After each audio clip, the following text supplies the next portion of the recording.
Hi, good morning. Grandma Diane here. It's time for Grandma Diane's story time.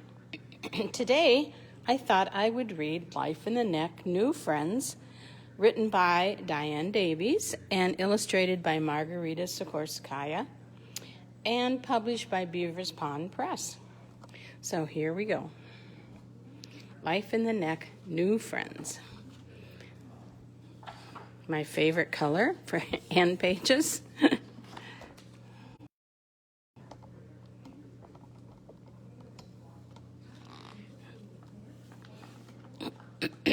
Chapter 1, Delaney. Big brown eyes blinked open for the first time, taking in the beauty of the brown eyes looking right back at her. "Mother?" asked the new fawn. "Are you my mother?" A beautiful photo of the fawn. And right here in the eye, we see the mother's reflection, reflected right back at her. "Yes, little one, your name is Delaney, and I've been waiting for you. Welcome to Life in the Neck," said Mother Dear. "You have a lot to learn before the cold wind comes, but for now, just rest. I'll teach you when you grow stronger." But what's a neck?" squealed the curious fawn. "I want to see. What is the cold wind?" "The neck is a long, narrow strip of land that runs along the river. We call it our home. Now rest," answered Mother Dear. "You'll know the cold wind when it arrives." But what are we?" "We are Whitetail." "Shh, rest, I said," ordered the new mom. But what are whitetails? I just have to know," begged Delaney. "We are white-tail deer. Lift up your little tail for me. Do you see how it's covered in white fur underneath?" Delaney lifted her tail. "Wow, that sure is pretty," she giggled. But why is it there?" "Oh my, you are full of questions. Lifting up your white tail like a flag is a warning to the other deer that you have found danger." But what's danger?" "You'll have plenty of time to learn about danger in the weeks ahead. Now rest, my sweet little one. Tomorrow is another day with many more lessons."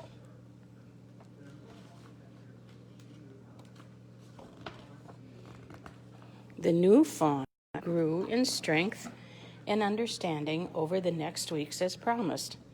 Delaney kept asking questions, learning daily from Mother Dear's answers.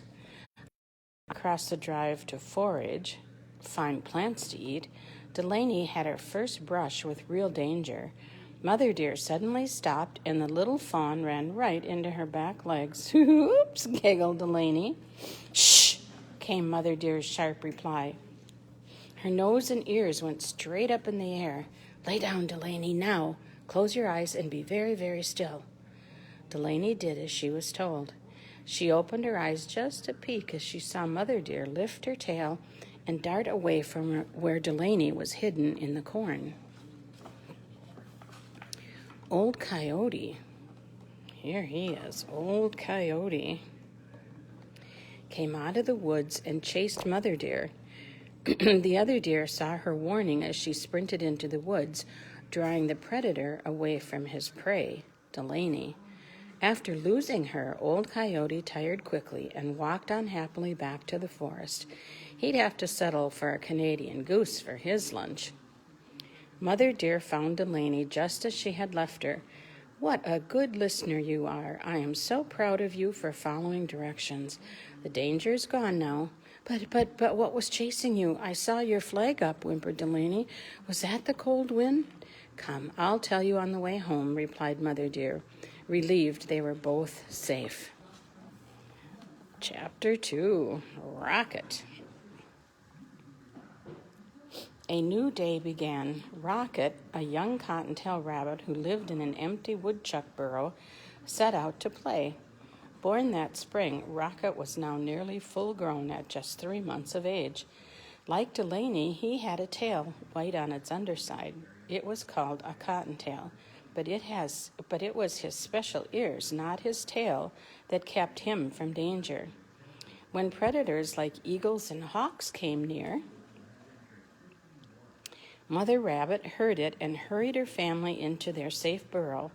Rocket learned well from her. His speed and excellent hearing had saved him many times. Here's the burrow right behind him there. That morning, Rocket saw the lady from the nearby house with her little white dog. As they came closer, the dog focused in on Rocket. With a burst of energy, he sprang forward, nearly catching Rocket's tail.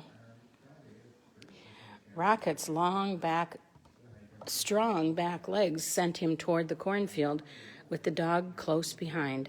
Just as Rocket reached the corn, he turned, flying back across the drive. The dog ran straight into the corn while Rocket picked up speed and headed for the safety of a fallen tree's branches. Rocket giggled. "Come on, dog, that was so fun. Let's do it again. I know you can't catch me." Coming out of the corn, the dog lost interest.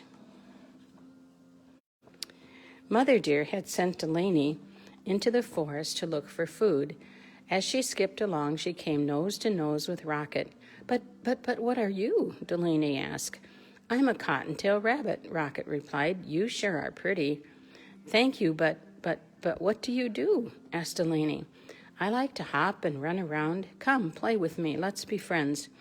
The two new pals headed off into the brush. When they started to eat, Delaney saw Rocket use his nose to move food in front of his paws. "I keep all my feet on the ground when I eat, just like..." "Can't you use your front paws to put food in your mouth?" she asked. "No," said Rocket. "I use my nose to move the food to where my mouth can reach it. I can use my paws to bring down the good stuff above me, but that's all. I can reach up high with my mouth and get some really good leaves for you. Would that be okay?" "Sure," replied Rocket. "Friends help each other. Thanks." Mother Deer and Mother Rabbit were close by, enjoying the sight of the two new friends playing. Another set of eyes was watching, too. Uh-oh. Mother Rabbit the Coyote first as he moved in closer to Delaney and Rocket. Mother Deer grunted to warn Delaney of the nearby danger.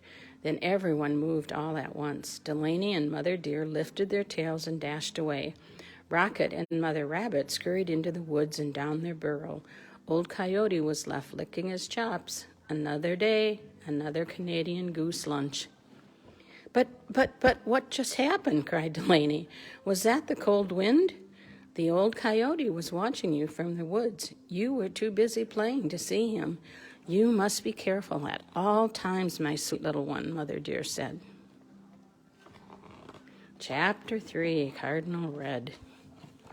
"Who-wit, who-wit, who-wit, what cheer, called Cardinal Red, his first of the songs to sing in the new day in the neck. "Hey, hey, hey," shouted Delaney to the crested songbird. "I love your singing. Do you want to be friends? Hey, hey, hey, little fawn, I've been watching you grow for many weeks now. I'll gladly be your friend." "Yay," replied Delaney. "Would you like to meet my friend Rocket and be his friend too?" "Of course. I've seen you playing together and helping each other find food. I've also watched that old Coyote fellow. Be careful or he'll have you for lunch." Cardinal Red and his wife lived, here's their nest, too. Here they are. Cardinal Red and his wife lived in the old oak tree at the beginning of the drive. Their nest of vines, twigs, and leaves was built up high in the tree. The reddish-brown color of Cardinal Red's wife made it easy for her to stay hidden while she sat on their 3 eggs, guarding them from hawks, squirrels, and owls. Their babies would hatch soon. Then Cardinal Red would need to find seeds, fruit, and worms to feed his family.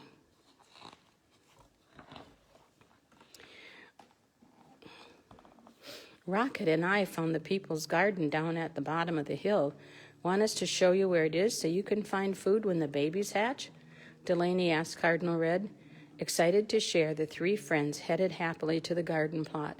The people had planted carrots, lettuce, green beans, tomatoes, and radishes.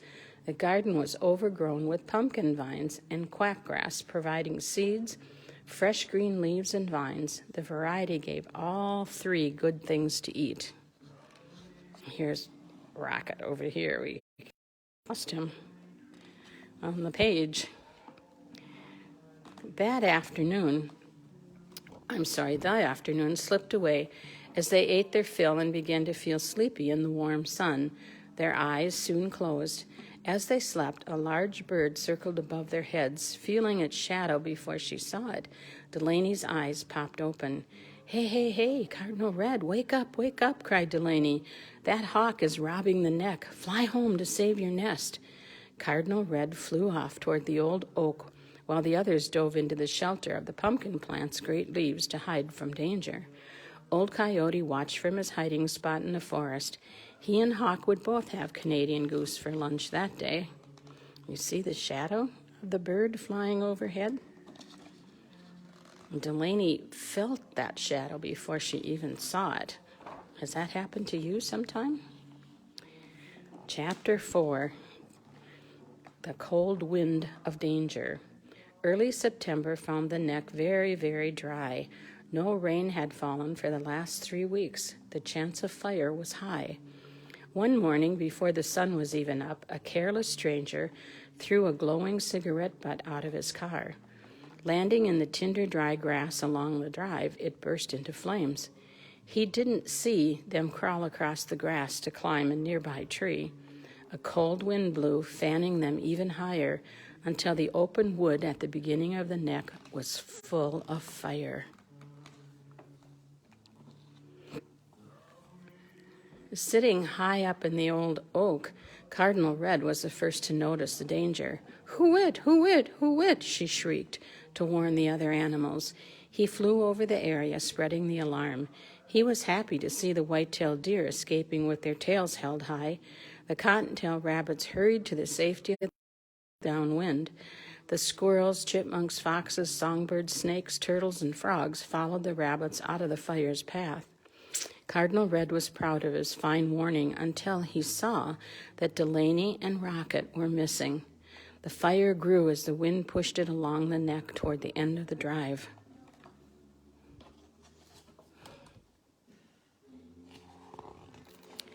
"The garden," screeched Cardinal Red. Surely that was where he would find Delaney and Rocket. Cardinal Red flew harder and faster than he ever had before.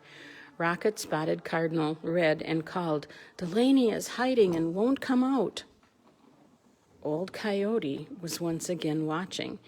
He knew the roaring fire was making its way toward the frightened fawn. He also knew Delaney believed she was safe as long as she lay very still and waited for Mother Deer to come to get her. But Delaney's mother could not save her this time. He quickly and quietly made his way to where Delaney was hidden.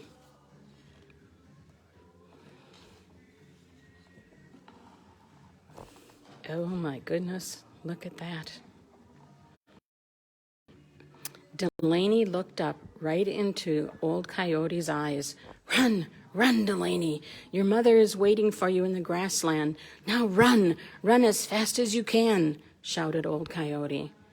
Heart pounding, she jumped up and ran past him. The other animals followed, with Cardinal Red flying in the lead. Even Old Coyote raced with them to the grassland. Thanks to Cardinal Red, the animals of the neck were safe. 3 new baby birds popped their heads above the nest when Cardinal Red returned. They had hatched just in time to welcome home their heroic dad. Old Coyote waited until he saw Delaney and Rocket with their families, and then snuck off into what was left of the neck's woods, happy he had helped save his new friends. Once again, he'd have a Canadian goose lunch, and he was just fine with that.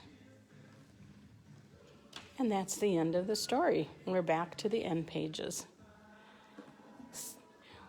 Well, that's our story for today.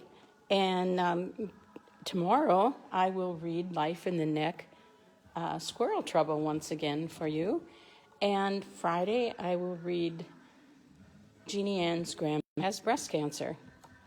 So we'll see you tomorrow at 11 o'clock for Grandma Diane's story time and Life in the Neck, Squirrel Trouble. Thanks for stopping in. See you tomorrow. Bye now.